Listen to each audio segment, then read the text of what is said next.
I definitely wanted to be just like my mom, but she was very strict, so she didn't let me get my nails done for a really long time. Okay. I could just get clear. And then in high school, I was kind of a tomboy, so I was like, I don't care about nails. But when I got to LA, I was like, okay, we've arrived. Nails are important. Yeah.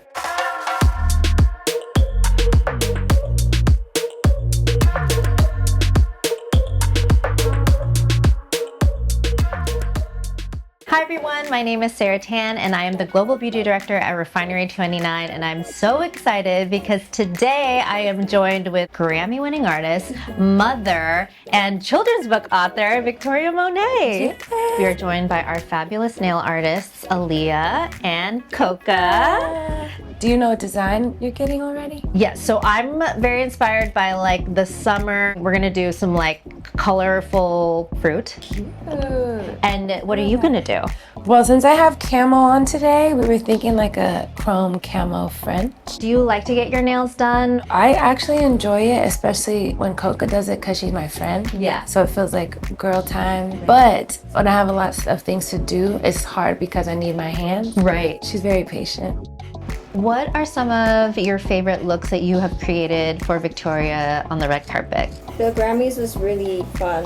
With her dress being like her signature brown, it was really fun to create something that went with the look. Most recently, we did the Vanity Fair carpet, and it was inspired by the dress that she was wearing. She was wearing this yellow Versace dress with some gold buckles. For me, she's been there for all of my shining moments, the biggest ones of my career so far, so it's really exciting to share that together. But I also have a lot of fun with her outside of work. So you grew up in Sacramento. What were some of your early memories of getting your nails done or doing your own nails at home? I definitely wanted to be just like my mom. She was a single mom, so she was my prime example in everything she did. I wanted to be like, but she was very strict, so she didn't let me get my nails done for a really long time. But when I got to LA, I was like, okay, we've arrived. Nails are important. Yeah.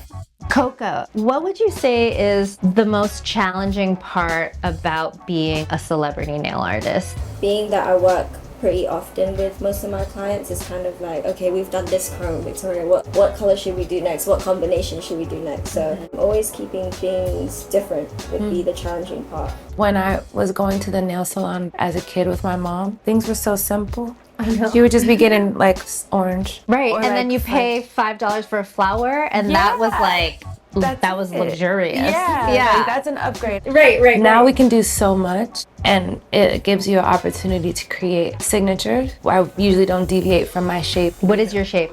I like almond. Me too. It's like old Hollywood. Yeah. It's all that shape. Yeah.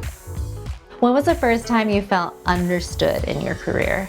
I think the first record deal I was signed to Motown. My grandma and I bonded over Motown and listening to it on Sundays. And so many people I look up to that have been there before. So yeah, I was happy. And then winning your first Grammy. Can you Yes. talk me through what did that feel like? Ooh, okay, so the first Grammy actually happened in the car because some of the categories in the Grammys are not televised. Right. So I was watching it on the way to the red carpet for the Oh my Grammys. So they gosh. announced that Jaguar had won Best R&B Album. Insane, but being able to win an award and go on the stage. Yeah, what was that like? It's like in disbelief the whole time walking up those stairs. And when I got to the stage, I was like, you Yes. deserve to be here. Keep your head up high and make sure you thank everybody. What has kept you going? I actually really love it, and I just don't know what else I would be doing. So I know that it comes and goes. Like 1 year you're hot, next year you're not. To sustain you through those harder moments, like making sure you're just happy doing what you do regardless of what it brings. Right. Even when I'm like 70, 80, like still kicking. I'm like, yeah, I know how to write a song. And maybe I can't sing as well and I can't dance right now, but my pen works, you know? Yeah. So Let's talk about Coachella. to do it Yeah. and to be able to be a part of that moment with a friend is like, Yeah.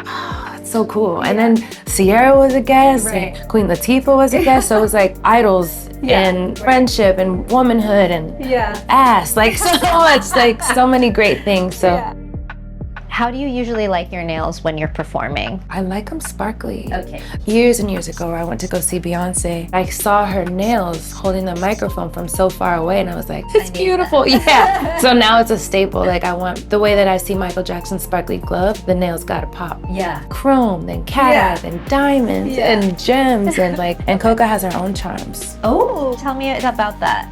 Women run, women owned, but it was pretty much inspired by like jewelry and having options. Victoria loves to have. Coca, how did you get your start as a nail artist? I started doing nails at my parents' salon when I was 6. Six? Yeah, because I didn't have babysitters at the time, and I just found it to be like an art form. And then Coca, how did you get into doing like celebrities? I managed to apply at this salon named Black in North Hollywood, and I'd have a lot of friends that would do lashes, and then I would trade with my nails. And one of her clients ended up being good friends with a singer. She asked me if I wanted to go on tour, and I was like, I don't dance. I don't dance. She was like, no, like I need nail changes. I'm like, oh, that's how it works. So yeah, I liked being in different environments, which keeps me inspired. You are so busy as an artist, but also a mother. Yeah. How does beauty play a role in your day-to-day? I definitely have to go to sleep after my daughter and wake up before her to make sure I can do my skincare routines and all the things that I want to do. Motherhood has taught me better time management to make sure I have allotted time for myself plus family. So you are now a children's book author. Yes. Congratulations. Thank Is that you. something you always want to do, or since having a Hazel is something that you've thought about? And then I always really loved Dr. Seuss. Yeah. I used to write poetry in high school, and then that turned into songwriting. So I always knew I wanted to write children's books. Having a daughter, I can understand maybe a gap. I had never seen a book address working parents and separation anxiety, and making the message clear that no matter where you are, if you're separate from each other, love keeps you together. And that presence doesn't always have to be physical.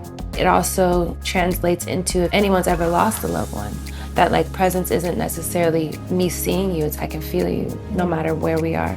Reading the book to her has helped me feel better about leaving as well, because it's hard for me too. Well, it sounds like you struggle sometimes with mom guilt, as every mother does. How do you deal with that? I've tried to make the time that I do spend with her quality, making sure that I'm fully present, the phone is down, so work has to kind of take the back burner once I get home. So she voiced the audiobook?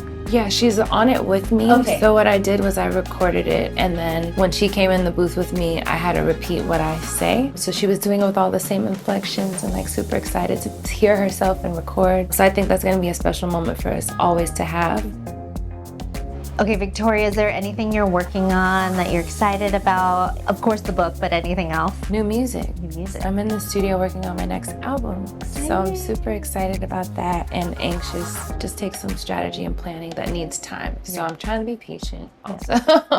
What is different about creating music right now in this chapter of your life versus before? Honestly, I feel like there's more pressure after a really great year of success. You want to either repeat it or beat it. But also in the back of my mind, just reminding myself that the process I used before is how I should approach this, where it was intuition, doing what you want and feel strongly about. Is there a favorite place to write music for you? It's the studio. When I walk in those doors, it's like a reflex. It's like, okay, I know what to do in here. And sometimes ideas will pop up outside of that. I feel like life is a part of writing. You have to live the experiences in order to get ideas to write about. So I technically feel like I'm writing all the time, but I'm not actually writing to music yet. Oh my gosh.